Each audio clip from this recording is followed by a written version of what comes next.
We just got off the panel with Love and Basketball, and we here just trying to share some more love with y'all. So after leaving the panel, what's something that stood out to you guys? You know, I mean, I really like the question, you know, about relationships. Like, how do you define relationship? Yeah. You know, I think that essentially what that does is it makes us have to define for ourselves out loud. Like, what do we, you know, what is it to you? Yeah, you know, because whoever asked that? Nobody ever asked you that.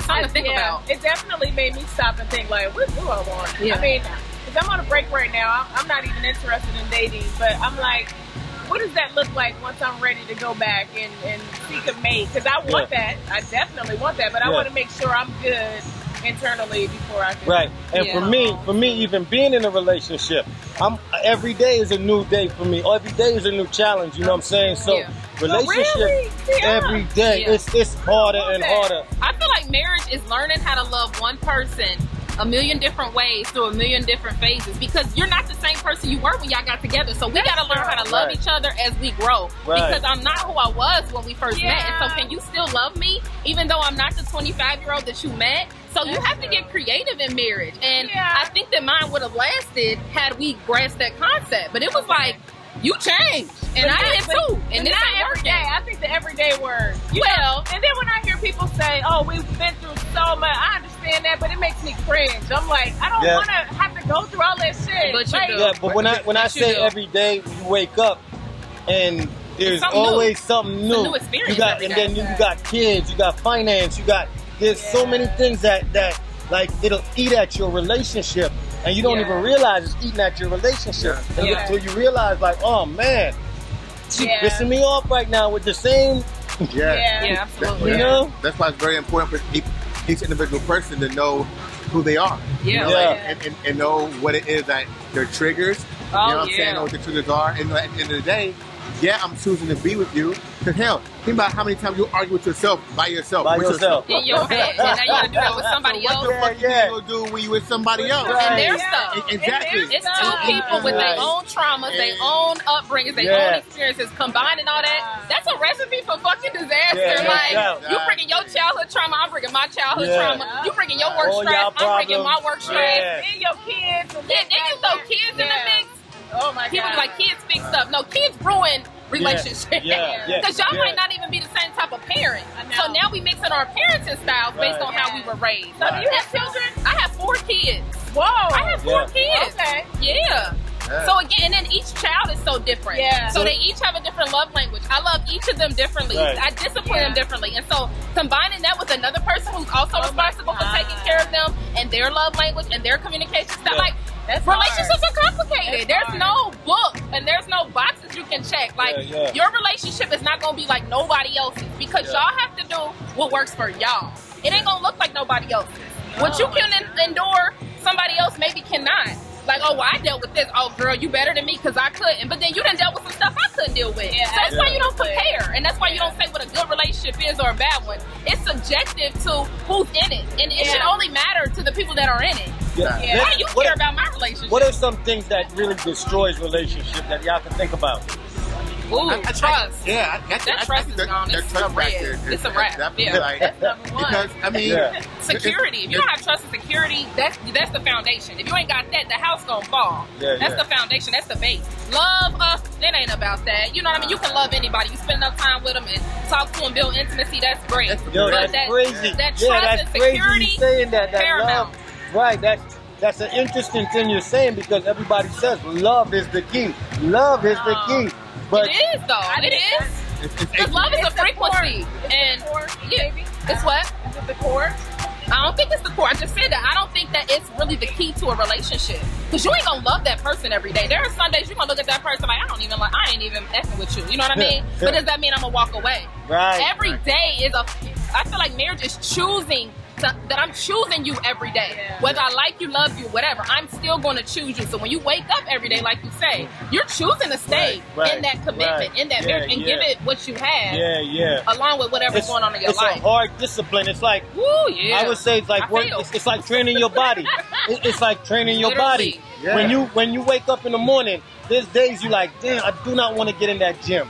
Damn, I just don't want to do it. But you do it to better yourself. Discipline. You do it for the betterment of your future. Yeah. So in a relationship, I gotta imagine that when you wake up and you know that night pissed you off, you know that whole day that person did this thing to you, they ignored you. Yeah. It could be damaging to you, but you still gotta wake up and be like, you know what?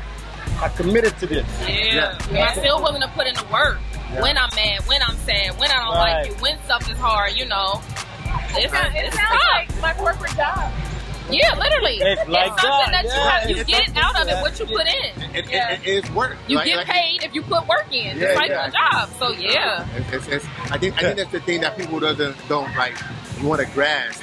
Yeah, it's easy. It take like essentially the narrative is like, yo, like find something that you like, that you care about, and then you gotta go and figure it out. But no one ever talks about the truth of what is what marriage and a relationship actually entails. Yeah, you know, there's always these expectations. Well, how you gonna treat me? It's all this entitled and surface shit. And surface selfish shit. That like, people like, yo, like, what do you like you're not even the person that you want out of me. Say that. So understand, like, okay, well, or maybe you are, but it just translates differently in a way. So I think that what people need to do, like in my book, I put that I talk about like, yo, start like learn, ask questions to understand. Yeah, you're dating. It's an opportunity to be coached. To show them like, yo, on a date, what do you like to do? Show me your world on your date. On my date, I'll show you my world. Right. And not understanding each other. Not like I need to entertain you. You know what I'm saying? And, or other shit. You know what I'm saying? I feel like at the end of the day, the deeper, if people go through the dating process from a place of seeking to understand and also to coach and be coached, those perspectives alone will give you, okay, now I'm like, all right, well now, I know I don't know who you are. I know I don't know what you like. Yeah. I don't know you.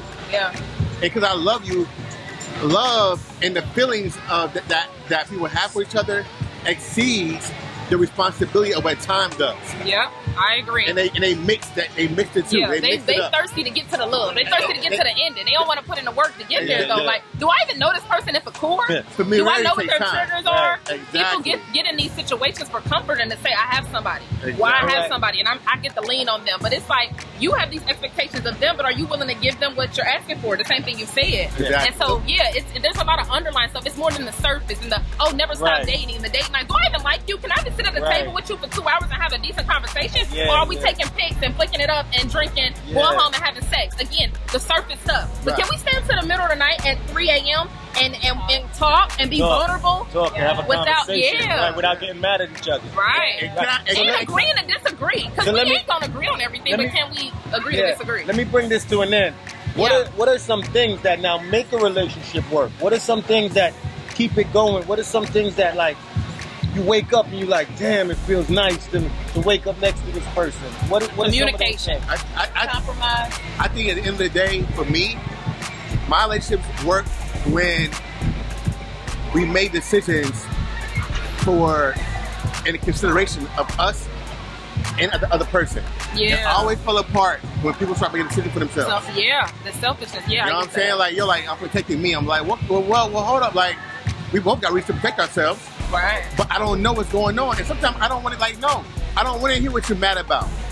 And I'm not going to tell you what I'm mad about all the time.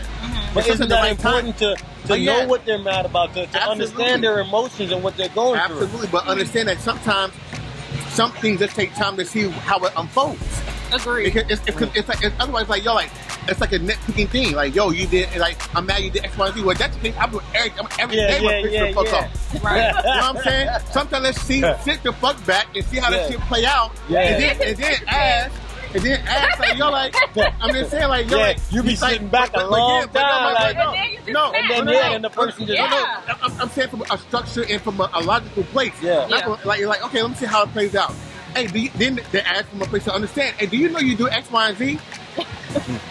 You know what I'm saying? Like you do this. I'm like, well, I'm not doing it that way. Now you're in an argument. Now you're both pissed off. Now I'm vilified because you and your fucking feelings. But we need to use I statements. I think we should, instead of saying you do this, when you do this, it makes me feel. Exactly. I feel blank, blank, blank when you do. So it's taking some of the pointing finger off of the person. Like, yeah, your actions made me feel this way, because I feel like when you have a respect and love for a person, you don't want to intentionally hurt them. And so, okay, I made you feel that way. That wasn't my intent. Let me explain to you why I did what I did. And then us talking that out. But when it's you did this and you did this, we're going to always be back and forth, because now we're rushing to defend our actions instead of understanding how we made the other person feel. So I think communication is key. If I can tell you how I feel, and I can be my true, authentic self, and I don't have to hold back parts of myself to protect or to feel like you're against me and I have to defend, then I think I thrive in relationships where I can be my 100% authentic self, and I know that you're going to handle me with care. Exactly. You're going to handle my vulnerability. You're going to handle my, when I'm feeling bitchy, something, you know what I mean? But you know me. Yeah. You know me at my core. And so you understand me. Yeah, I believe that's one of the most important things, that you guys have an understanding of each other. Yeah. Not everybody is perfect, you know what I'm saying? Nobody is. So when you walk into a relationship, girl, I'm damn near. What is that? What is that? I know. We just gotta almost accept. I'm the truth. I'm the truth. That's amazing. I'm amazing. But you perfect? I'm amazing. Oh, okay, well, yeah. We amazing. You ain't perfect. You amazing. I'm perfectly made in his image. There we go. In his image, yeah. In the image of your partner. That's what's up. So would you like to tell us a little bit about what you got going on in life? Anything you would like to... you can just follow me on Benita Marie 3 on Instagram. That's V as in Victor, ENITA Marie 3. It tells you everything. I'm an author. Author. Looking Glass, a Man's Reflections. It's so good. I got it. I'm reading it. Thank you. It's just touching me. Your face to say that. Go ahead with your amazing self. I told you, author, I own a barbershop and beauty salon called Noble Barber and Beauty. Where is it? It's in Coryville on Highland and Donahue. Okay. And I'm working on my future books right now. I just love being a human being. I appreciate the opportunity. What's up? Social media, Instagram, the best, the number one in the word period. The best one, period. Yeah, and my website is authorvernonjackson.com. And I am Brandy. I'm on social media. I'm on Facebook and Instagram at my website is healyouholeyou.com, right? My Instagram and Facebook are healyouholeyou. So heal, Y-O-U, whole, W-H-O-L-E, you. Because I'm about healing the whole person. That's mind, body, spirit. I do spiritual readings. I'm a doula, I'm a lactation counselor, I'm about healing my black women, my black bodies, getting these babies here safely. I'm a therapist. You can get at me through Poppy's Therapeutic Corner. I'm doing telehealth right now, accepting clients. So if you want to go on this, this spiritual journey of healing yourself inside and out, hit me up. I post a lot of mental health and relationship type content. Got a lot of life experience, and I'm just loving life right now. I'm excited about life and what's to come. So yeah, follow me on my pages. My personal Instagram is bombshell_B. I clown on there, talk my shit. But my heal you hold, I'm on my holistic shit. But follow me on everything. That's what's up. And I am Sherwin Anderson. Y'all can find me with just look me up. My name's Sherwin Anderson. I am the man, future grand. Okay. I need a rapper.